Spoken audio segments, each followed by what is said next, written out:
todos os detalhes da proposta do Atlético por Hulk, mercado, finanças e muito mais.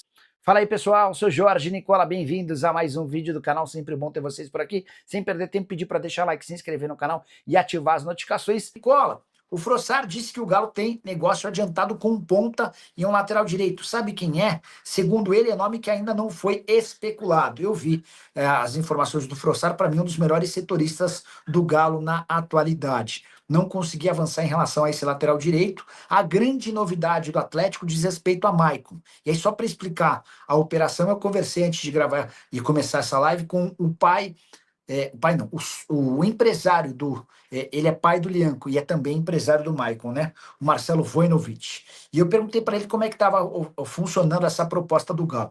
O Atlético fez ao Shakhtar a mesma proposta do Corinthians. O Corinthians ficaria com o Maicon em definitivo, deixando 50% dos direitos econômicos para o clube ucraniano.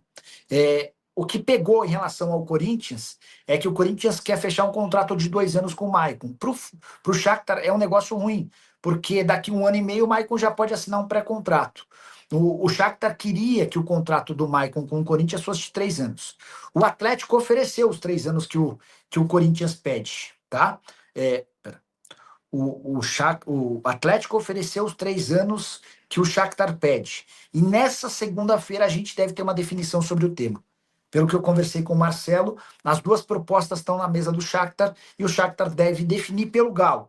O que pode acontecer? Se o Corinthians perceber que está perdendo o Maicon para o Shakhtar, aí o Corinthians pode ir, peraí, então vamos lá.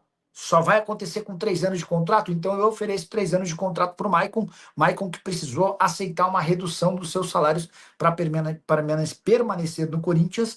E ele tem direito, tinha direito até o contrato do ano passado a R$ 1.200.000 por mês. O Corinthians alegou que, por conta de uma série de readequações financeiras, precisava reduzir os custos. O Matos está contando que há alguns dias já não conversa com o Galo.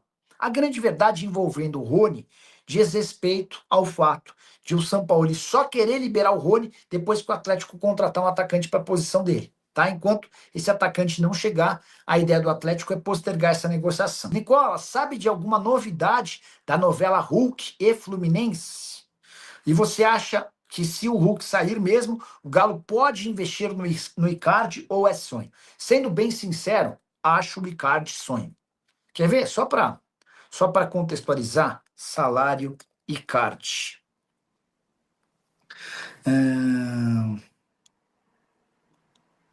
É o tipo da coisa que, sabe, para nós da imprensa é espetacular falar de Icardi no Galo, mas, cara, qual é a realidade? Quer ver? Quero saber sobre o salário dele. Histórico salário é 6 milhões de euros por temporada. Com detalhe, esses 6 milhões de euros são brutos, são líquidos. 6 milhões de euros em reais. A gente está falando de 38 milhões, quase 39 milhões de reais. Eu vou dividir aqui, 39 dividido por 13, então por 12, porque lá não tem 13º. A gente está falando de um salário livre de impostos de 3.250.000 por mês. Aí fica difícil essa conta fechar, né? Bom, sobre o Hulk, bora explicar essa história do Hulk. Cara, acho que o Atlético está cometendo um baita de um equívoco ao pensar em liberá-lo, tá? A informação trazida pelo Itatiaia é de que o Atlético vai apresentar um baita projeto de carreira para o Hulk. Eu entrei em contato com a Marisa Lígia, que é quem está representando ele nessas tratativas, e ainda estou esperando uma resposta dela sobre se essa proposta já foi apresentada ou não. O que se especula é que o Atlético quer oferecer um pós-carreira para o Hulk. Hulk, você fica com a gente, renova seu contrato, e quando se aposentar, você tem a oportunidade de seguir no clube, mais ou menos como foi feito com o Vitor, para ver se isso permite ao Hulk a permanência no clube. O Hulk pro Grêmio havia pedido 3 milhões de reais livres de impostos, o negócio não aconteceu. Com o Fluminense a coisa deu uma avançada, o Fluminense não recebeu essa contraproposta do Hulk e as negociações deram uma esquentada. A grande questão é que hoje o São Paulo não faz questão de ficar com o Hulk, para mim um enorme pecado. O Hulk é excelente reforço, jogador para qualquer clube do Brasil. Ontem surgiu a informação de que José Enamorado, jogador que pertence ao Júnior Barranquilla, pode estar fechando com o Grêmio. Ele tinha sido especulado pela imprensa colombiana como possível reforço do Galo.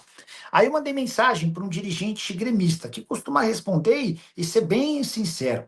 Aí esse dirigente falou, Nicola, não posso falar. E aí quando ele falou, não posso falar, eu imagino que a coisa deva ter esquentado com o Grêmio, tá? Sobre TT, atacante que pertence ao Panathinaikos, revelado pelo tricolor gaúcho. O Grêmio se acertou com o Panathinaikos para compra em 6 milhões e meio de euros. Os caras estavam debatendo os últimos detalhes burocráticos para confirmar esse negócio, tá bom? Sobre o Maicon, só para esclarecer, eu conversei com o empresário dele antes de entrar ao vivo. Nessa segunda-feira, o Shakhtar vai tomar a decisão entre Corinthians e Atlético. A tendência é que o Shakhtar escolha a proposta do Galo, porque a oferta do Galo é de um contrato de 3 anos para o Maicon, a oferta do Corinthians é de 2 anos. O que pode acontecer é o Corinthians, percebendo que vai perder o Maicon, timão que não tem ainda o transfer ban resolvido e, por consequência, não tem a garantia de que vai conseguir reforços, o Corinthians pode aumentar esse contrato de 2 para 3 anos para assegurar a permanência do Maicon, tá bom? Como será o fair play aqui no Brasil e para quais séries? Vamos lá, sem Lero Lero. A ideia é começar a aplicá-lo no Campeonato Brasileiro desse ano. E esse fair play financeiro, ele tem como grande objetivo, isso é importante, fazer com que os clubes não gastem mais do que aquilo que eles arrecadam. Então, o fair play financeiro não foi criado para diminuir a distância entre Flamengo e Palmeiras para os demais clubes. Pelo contrário, ele foi criado para que São Paulo, Corinthians, Santos, Atlético Mineiro, Internacional, entre tantos outros, não prometam que paguem e não paguem, tá? Esse é só para ser bem claro. Então, vai haver um escalonamento das punições e das exigências. Num primeiro ano de adaptação, há menos cobranças. Você não pode fechar no vermelho.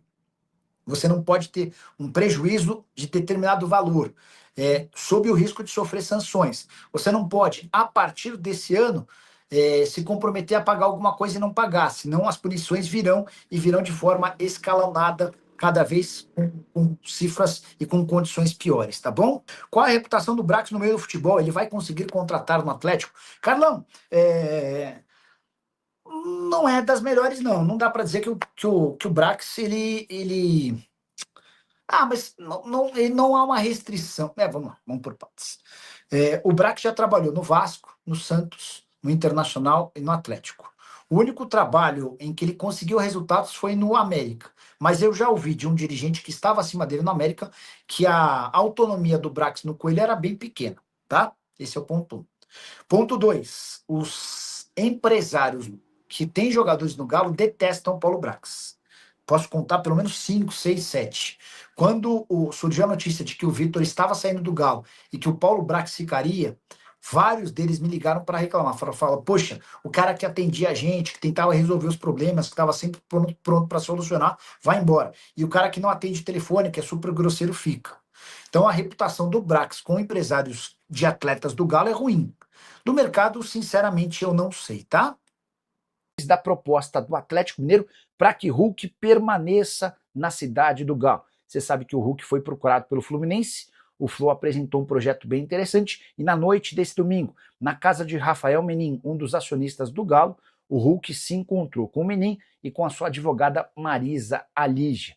No papo, o Galo fez a seguinte oferta, ou as seguintes ofertas. Foram 3 propostas dentro do mesmo projeto. A primeira ideia é de transformar o Hulk em uma estátua.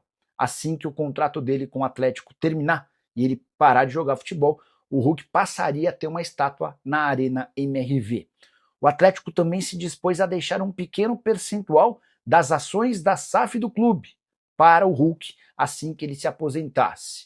O terceiro plano, um super documentário sobre a reta final da carreira do Hulk, jogador de 39 anos de idade.